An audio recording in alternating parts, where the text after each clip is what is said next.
निश्चित तौर पे अगर आने वाला दिन में अगर हम लोग एकजुट नहीं हुए तो बटेंगे तो कटेंगे, और अगर एक हैं तो सेफ हैं। भविष्य के लिए, सनातनियों के भविष्य के लिए खतरे की घंटी है।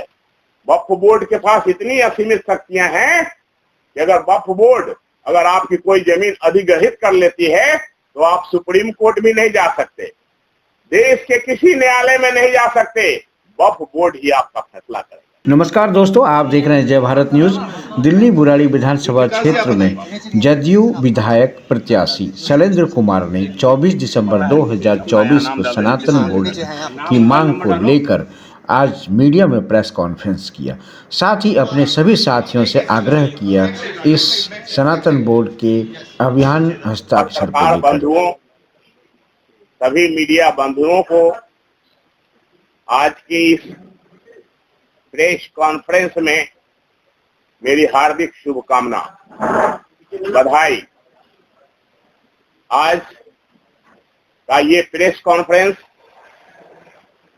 मैं पूरे देश में, जिस तरह से पूरे देश में आज वक्फ बोर्ड हावी है, उसी तरह मैं अपने सनातन धर्म के लिए सनातन बोर्ड की गठन की मांग करते हैं।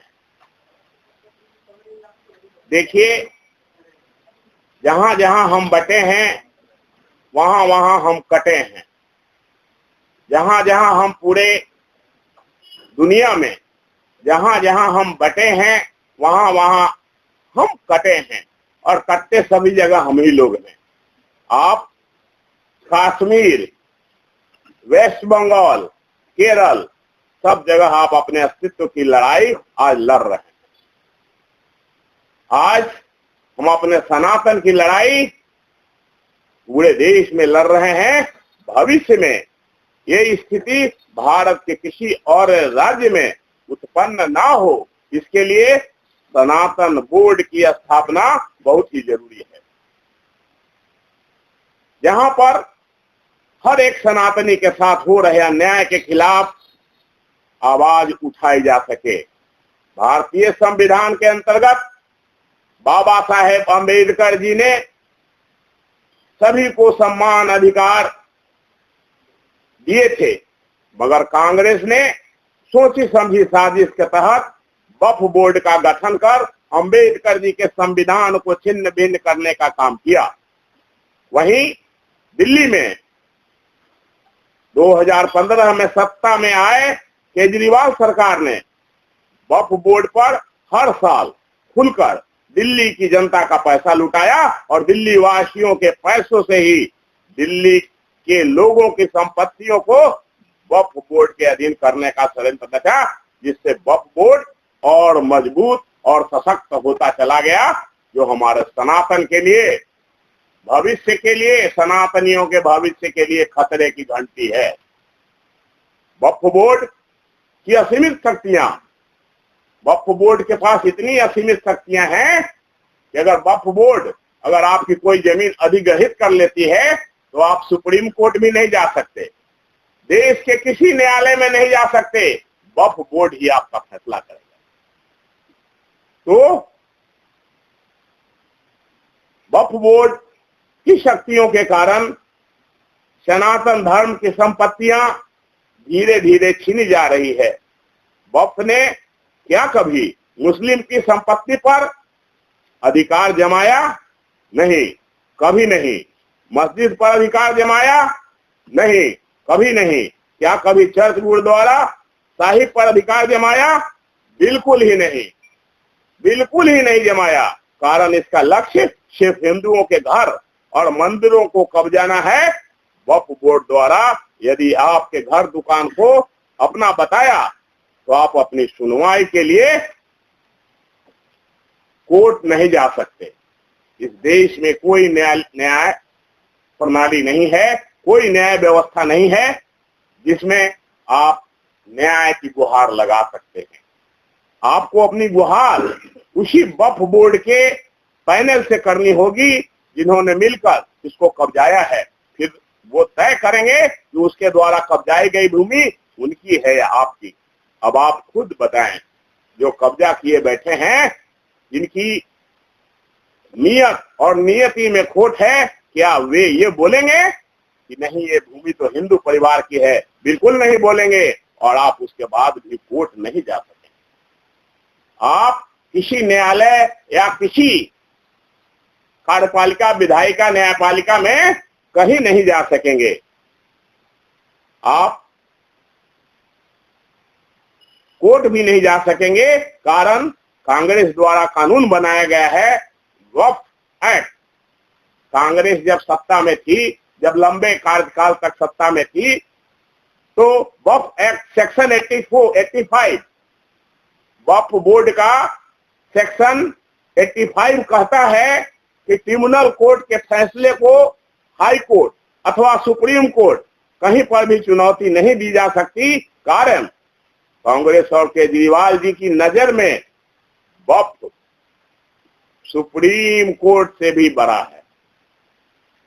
उनके महत्व को, उनके वोट के राजनीति के लिए, उनके प्रमोशन के लिए केजरीवाल जी की नजर में दुनिया की सबसे बड़ी अदालत वक्फ बोर्ड ही है।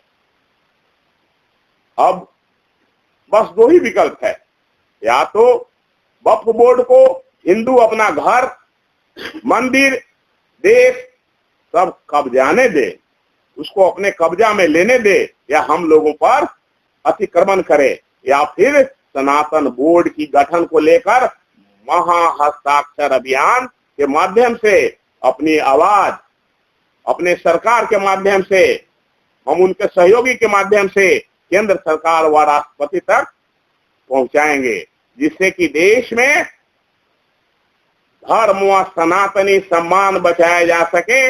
वक्फ बोर्ड द्वारा कब्जाई गई भूमि को कब्जा मुक्त करवाया जाए। सनातन बोर्ड इसकी जिम्मेदारी लेगा, बोर्ड ही इसे निपटाएगा। सनातन बोर्ड ही इस तरह के विवादों को, जो हमारा सनातन बोर्ड होगा, जो इस तरह के विवादों को निपटाएगा, और उसके बाद फिर हम किसी भी न्यायालय में जा सकेंगे। इसलिए इस बोर्ड का गठन नितांत ही आवश्यक है और हिंदुओं के स्वाभिमान और धन संपत्ति की रक्षा के लिए आवश्यक है कि सनातन बोर्ड की गठन अविलंब हो। बोर्ड ही इसे निपटाएगी। सनातन बोर्ड के माध्यम से ही ये काम पूरे देश में संभव होगा। वक्फ द्वारा कब्जाई गई जमीनें सनातन बोर्ड वापस लेगा और इस जमीनों को असहाय, गरीब, कमजोर, जो निर्धन लोग हैं, जिनके पास भूमि नहीं है, जिनके पास कोई जमीन नहीं है, उनमें हमारा बोर्ड ये जमीन वितरित करेगा। साथ ही साथ जो पूरे देश में लाखों एकड़ जमीन वक्फ बोर्ड आज कब्जा करके बैठा है, वो जमीन अगर वापस मुझे मिलता है तो हम लोग वहां अस्पताल बनाएंगे, स्कूल बनाएंगे, सामाजिक संस्थाओं को विकास करेंगे। लेकिन वो आज एक असामाजिक तत्वों के हाथ में है, जो हमारे देश के लिए, हमारे सनातन धर्म के लिए बहुत बड़ा खतरा है, बहुत बड़ा खतरा है।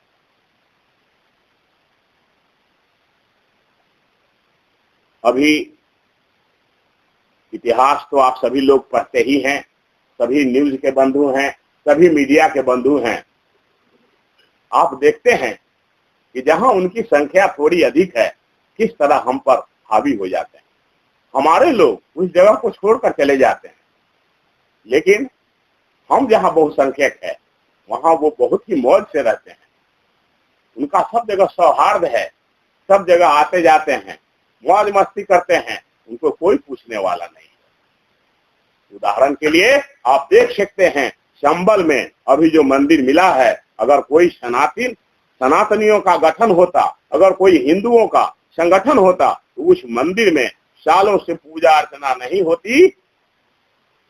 रही होती, ऐसा नहीं होता। इस तरह के दबाए हुए मंदिरों की जिम्मेवारी सनातन बोर्ड लेगा और पूरे देश में सनातन बोर्ड मंदिरों एवं हिंदुओं के स्वाभिमान, उसके धन संपत्ति, इस देश की रक्षा के लिए काम करेगा। पिछले दिनों आप सभी से छुपा नहीं है, आप सभी मीडिया बंधुओं अच्छी तरह से जानते हैं कि देश में क्या कुछ चल रहा है, विदेश में क्या कुछ चल रहा है। हमारी संख्या जहां कम है, हम पे घोर अत्याचार होता है, घोर अत्याचार। हमारी हिंदू बहन बेटियों के साथ घोर अत्याचार होता है, उनके अस्तित्व तक लूटे जाते हैं, उनके साथ कोई भी कुकृत्य करने से ये लोग बाज नहीं आते। पिछले दिनों, चंद कुछ दिन पहले, पिछले दिनों बांग्लादेश में जो हिंदुओं का नरसंहार हुआ, उसके देखते हुए आपको नहीं लगता कि अभी से एक ऐसे बोर्ड की जरूरत है जो सनातनियों का साथ दे सके, जो सनातनियों का साथ निभा सके, सनातनियों की लड़ाई लड़ सके, सनातनियों के साथ हो रहे अन्याय को लेकर आवाज उठाए, वो कानूनी लड़ाई लड़े, जिससे कि कोई भी बांग्लादेश, पाकिस्तान जैसी घटनाओं की पुनरावृत्ति न हो, दोहराया ना जा सके, कोई हिम्मत ना करे। इसलिए आवश्यक है, और हम अब पूरे देश में बुराड़ी से शुरू करेंगे। सनातन बोर्ड की स्थापना के लिए अपने नेताओं से भी बात किए हैं, हस्ताक्षर अभियान शुरू करेंगे, जिसमें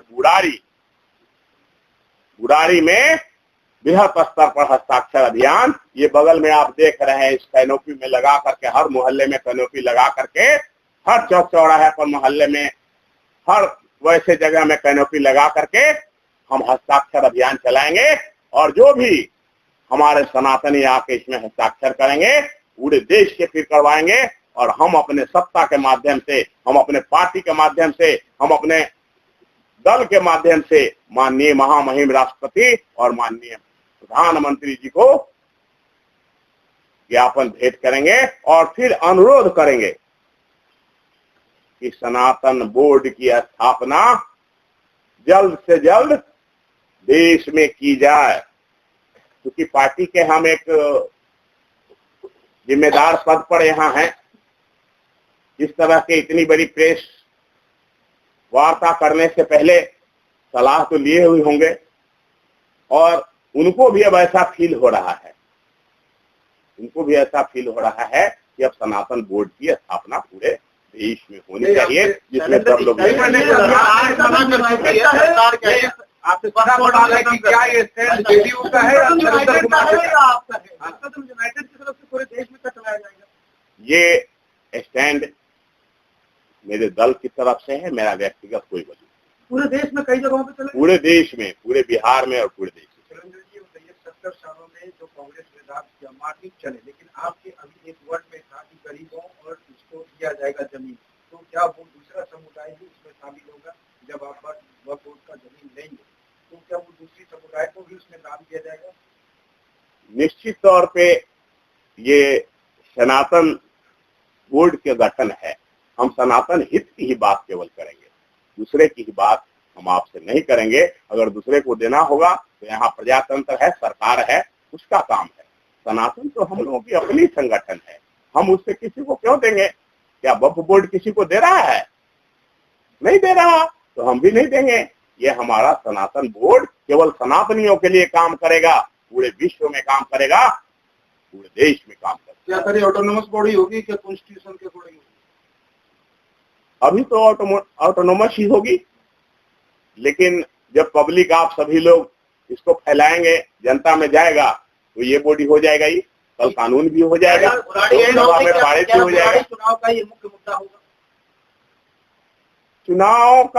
चुनाव से इसको कोई बहुत ज्यादा लेना देना नहीं है, सनातन धर्म से लेना देना है, चुनाव से इसका क्या लेना। नारा आपने दिया, कटेंगे या बढ़ेंगे, ये नारा पहले भी दिया जाता है, यहाँ पर भी ये नारा काम करेगा। देखें, अब चूंकि सनातनी हम लोग जहाँ भी हैं कमजोर तो हो रहे हैं। मैंने अपने प्रेस वार्ता में आप लोगों को बताया कि विश्व में बहुत देशों से हम लोगों का पलायन हो चुका है। आप देखते हैं कहीं भी कुछ होता है तो सबसे पहले हम लोगों को हिंदुस्तान भागना पड़ता है। तो निश्चित तौर पे अगर आने वाला दिन में अगर हम लोग एकजुट नहीं हुए तो बटेंगे तो कटेंगे, और अगर एक हैं तो सेफ हैं। और उसी नारे को, प्रधानमंत्री की उसी बातों को दोहराने के लिए और उसी को मजबूती देने के लिए हमें आप सरकार तो मना कर रही है, सरकार क्या उनकी लाइन तो जेडीयू तक चुकी है। उन्होंने कहा था बटेंगे तो बटेंगे, नारा ये तो लाइन किसी की नहीं है, ये लाइन हम सनातनियों की है। और ये स्वाभाविक सी बात है, हमको भी समझ में आती है, किसी के कहने से नहीं। आप स्वयं सोच सकते हैं कि अगर हम लोग बटेंगे तो कमजोर होंगे, आप कमजोर होंगे तो कटेंगे, कट रहे हैं। जेडीयू चुनाव उस दिन है बच्चे दिल्ली में, तो जनता यहाँ किसको जोड़ दे सकती है, तो क्या कहूँगा, जनता जोड़ के क्यों दे सकती है? चुनाव कहीं मुद्दा हो, चुनाव संबंधित हो, तभी एक मुद्दा उठा। चुनाव से इसका कहीं कोई लेना देना। चुनाव का मुद्दा तो चुनाव के लिए तो हमारे बहुत बड़े बड़े स्टार प्रचारक बैठे हैं। पिछले बार भी हम चुनाव लड़े थे तो 10 राज्य के मुख्यमंत्री आए थे, तो हमारे स्टार प्रचारक से बड़ा मुद्दा है क्या? इंतजार था जुड़ाने की जनता को, प्रेस कॉन्फ्रेंस होगी, शायद कोई गठबंधन की घोषणा होगी या सीट की होगी, क्या अपडेट है? मैं समझता हूँ कि आज भी बैठक चल रही है उसकी, आज भी बैठक चल रही है। जल्द ही मैं आप लोगों के यहाँ चाय नाश्ते पर फिर बुलाऊंगा और उसकी भी घोषणा हो जाएगी। तो आप गठबंधन के उम्मीदवार होंगे? गठबंधन आप एनडीए के उम्मीदवार यहाँ होंगे? उम्मीदवार तो होंगे ही, उम्मीदवार तो होंगे। इसकी घोषणा में कितना समय, कितने दिन इंतजार करना पड़ेगा? हम समझते हैं कि आज बैठक चल रही है, करीब करीब इसको मूर्त रूप दे देंगे। बाकी घोषणा तो भाई सभी लोगों के सर्वसम्मति से ही बनेगी, इसलिए कि ये एनडीए है, इसमें बहुत सारे घटक दल है, तो सब लोगों की सहमति के बाद ही घोषणा। शैलेंद्र जी, अभी तक ये जेडीयू की घोषित लाइन नहीं हुआ करती थी सनातन को लेकर के, अब एकदम आप अपने जो पार्टी है भाजपा, जिसके आप घटक दल हैं, आप उसके सुर में सुर मिला रहे हैं, हिंदुवादी संगठनों की तरह आपका लाइन जा चुका है। तो इसको दिल्ली चुनाव और बिहार के आने वाले चुनाव में आपकी अचानक जो पॉलिटिकल शिफ्टिंग है, इसको लोग किस नजरिए से अब देखेंगे? देखें, आपका लाइन ट्रैक बदल गया। मैं बता दूं कि सबसे पहले तो मैं जहां पैदा लिया हूं, मैं तो एक सनातनी हूं, हिंदू हूं। और दूसरा कि अगर बिहार में या भारत में, भारत सरकार में अगर हम उनके विचारों से, उनके नीति सिद्धांतों से अगर सहमत ना होते तो समर्थन नहीं दिए होते। निश्चित तौर पे कहीं न कहीं मेरा समर्थन है, इसलिए समर्थन है कि हम उनके विचारों से सहमत हैं। धन्यवाद।